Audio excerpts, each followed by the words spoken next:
Hey everybody, this is Dream, and today we have a nice 9-game Major League Baseball slate. Before I get started, can you guys smash that like and subscribe button? Helps the channel a lot. Let's go ahead and look at the weather today. I think we're going to have some weather concerns on this slate. Oops, hang on one second. I got to pull that up. So let's see here. The New York Mets Atlanta game does have some risk. I do think it likely plays in, but definitely has some risk for a delay or even postponement. Let's see. It looks like that's the only game actually on the slate that has that. There's a lot of games early in the slate that have more issues, but it looks like that's the only thing in the main slate. So let's go ahead and look at the slate. So for pitching today, we do have a decent pitching day. I think it's pretty clear who the top few pitchers are. We have Chris Sale being a core play for us for Atlanta against the Mets. Now, obviously, the Mets have some potential, but he did well against the Mets this season already once, and he's got a fantastic upside game here. He hasn't been bad throughout the year. He doesn't give up too many earned runs either, and he's in a really good spot. He gets a lot of strikeouts. He's one of the best options on the slate, though he is very expensive. Though the way that the bats are, you can definitely pay up for him. Another guy to look at, Cody Bradford. I don't know. I said Corey. Anyway, Cody has been good against Oakland this season in 2 games. He's had 15 strikeouts. I think he's capable of that again. He's got some good upside in this matchup, and he's got a high ceiling and a decent floor. Zach Gallen is also in play here for Arizona against San Francisco. He's a little bit riskier, but he has enough strikeout potential today to be very good. He has 14 Ks in 2 games against the Giants this season, and he has some nice upside. Even a couple earned runs, I don't think will hurt him too much here to be a viable option on the slate. Kevin Gausman for Toronto isn't a tougher matchup against Boston.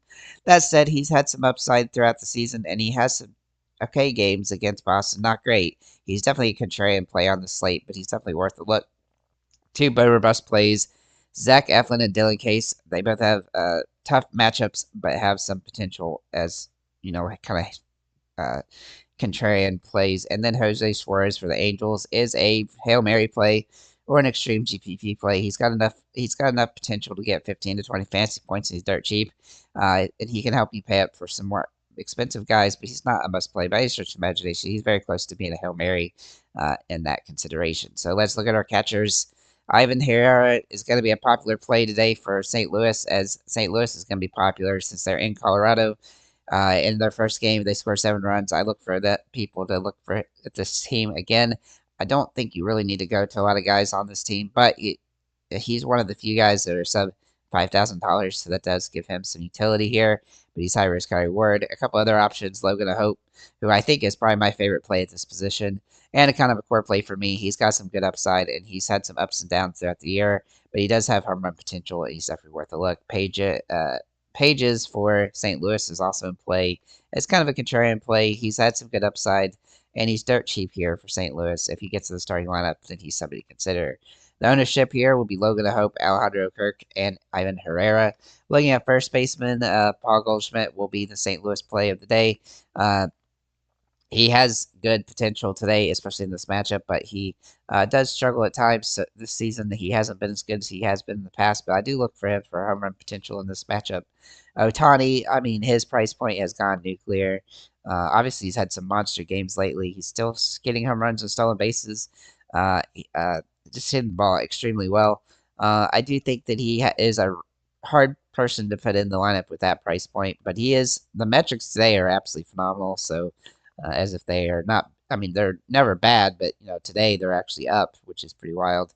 And so he's definitely worth a potential look there. Looking at Vlade Jr., he's been really good as of late, and he has some nice potential. He's a little bit overpriced, but he's definitely capable of a solid game here. Same goes for Christian Walker. They're both just kind of contrarian plays off of Goldschmidt, and they have some nice potential today. Looking at the ownership, Paul Goldschmidt, Andrew Vaughn, and Vlade Jr. And I do have a low upside kind of Hail Mary guy and Nolan Chanel for the Angels. I think the Angels are kind of a sneaky pitching or batting team today. Looking at Arizona, second base, Arizona's Keto Marte been phenomenal this year. He's hitting the ball pretty well. He's got some nice upside today, so he's definitely worth a look with that home run potential. Marcus Simeon also looking decent for Texas. I don't think that he has the best play potential, but he's been absolutely phenomenal against Oakland this season, so he's definitely worth a look there. I also like Ozzy Albies, though his price point is high. He's got a favorable situation though, and he's hitting the ball. Uh, he's been back for a few games, and he's got some hits in those games. He's definitely capable of solid upside games, so he's definitely worth a look. The ownership though here, Romy Gonzalez, Ozzy Albies, and Thomas Sagasi. Now Sagasi is actually a dirt cheap play that can help you pay for the positions. He struggled in his first few games, but he's definitely capable as he's had a couple games where he scored some decent fantasy points, and so I think he's somebody that you can kind of go with the dirt cheap Hail Mary potential at this position because it's a pretty expensive position. He's a definitely cheap option that is going to have some ownership. Looking at third base, Nolan Arenado has some upside for St. Louis. His price cut has come up a lot, which definitely makes him hard to roster at this position, but he's definitely potential here. Vlade Jr. is in good place, as I already mentioned, and he could fit here better. Royce Lewis is also very interesting today. His price point has been up and down a lot lately, but he's definitely capable of a solid game, and I think he's in a good spot here, so he's definitely worth a look as a value option, kind of.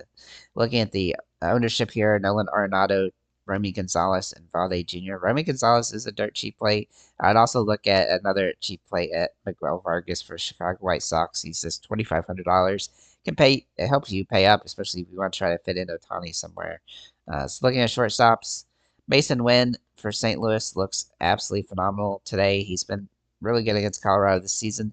He had a monster game yesterday that really helps his potential today, obviously, but he definitely has some utility on the slate. He's expensive though. Same looking at Tovare for Colorado.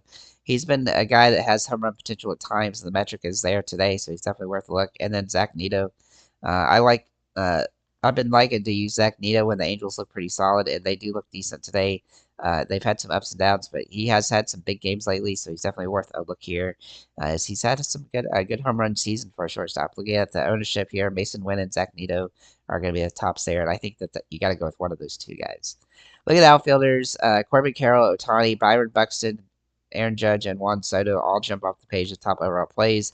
Some value options though here: Luis Robert Jr., Taylor Ward, who is a core play for me, Charlie Blackmon, and Jordan Walker for St. Louis. A couple contrarian options: Jake McCarthy, Jock Peterson, George Springer, and Brendan Donovan. The ownership at this position will be Byron Buxton, Corbin Carroll, Taylor Ward, Jack McCarthy, Jordan Walker, and Trevor Larnach. So with that said, guys, thank you for liking, commenting, subscribing.